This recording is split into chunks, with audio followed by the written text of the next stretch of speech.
And I grew up in Kenya. How long have you lived in Minneapolis? I came to Minneapolis in May of 1997, so it's been 27 years. 27 years. Yes. What was this city before the George Floyd riots? Well, it was just a typical Midwestern city with low crime and hardworking people, and we just lived here and enjoyed life together. Yeah.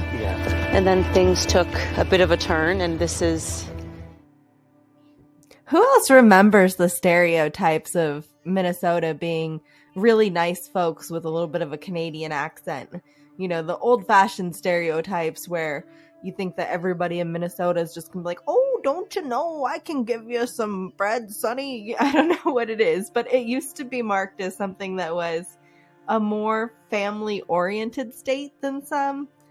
I guess times have changed for Minnesota. I think I've never seen before in any city that I've lived in, at least. It says, you are now entering the free state of George Floyd. What does that mean? It means this is an autonomous zone, and it operates outside the laws of United States. And anything that happens here is run by a community, and they do whatever they want. They do whatever they want. How is that allowed in the United States? The city of Minneapolis has been negotiating. Negotiating with who?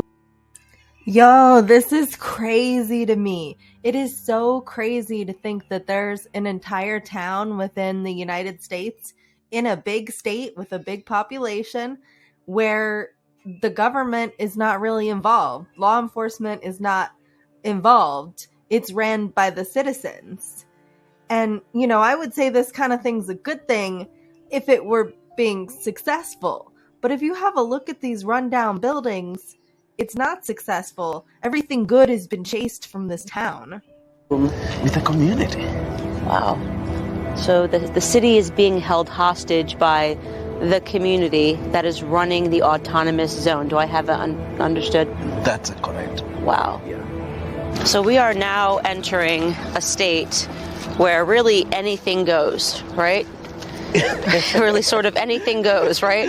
Well, I think anything goes here. We've seen death. We've seen a man shot right in front of us. We've seen a woman who was pregnant shot right in front of us. And right here, we had a huge bus, like a school bus, and it was a clinic. It was a medical clinic, and the number one thing they were treating during the time of the riots was gunshot wounds right here. As I'm looking around, there's so many empty shops on the block, things that are... Now, Candace Owens is talking about how the city looks run down. If you watch the rest of this documentary, you find that BLM gave money to individuals in the organization who bought mansions. But the average black person fighting for BLM, George Floyd's hometown right here, they're still obviously fighting for their lives every day. They are in a traumatic state. The money from BLM didn't go there. If BLM was such a great organization, they would fix up this town. They would fix up all these towns that they demanded violence in, where primarily black people live.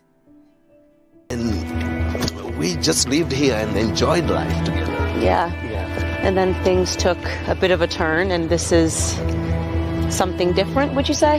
Well, what we saw was like a venting of anger. It was complete opposite of Minnesota. This anger is born and bred by our system. It's given to us by these elite people because they want us to fight each other and fight within our own groups instead of fighting them. And they've done a great job at it because black folks fight black folks and they fight white folks. And white folks are just fighting everybody right now because they want everybody to have to answer for something they didn't do. As long as we're fighting each other, that's all that matters. Something that I think I've never seen before in any city that I've lived in, at least. It says, you are now entering the free state of George Floyd. What does that mean? It means this is an autonomous zone and it operates outside the laws of United States. Like and subscribe for more rantings about why our world is going to hell in a handbasket.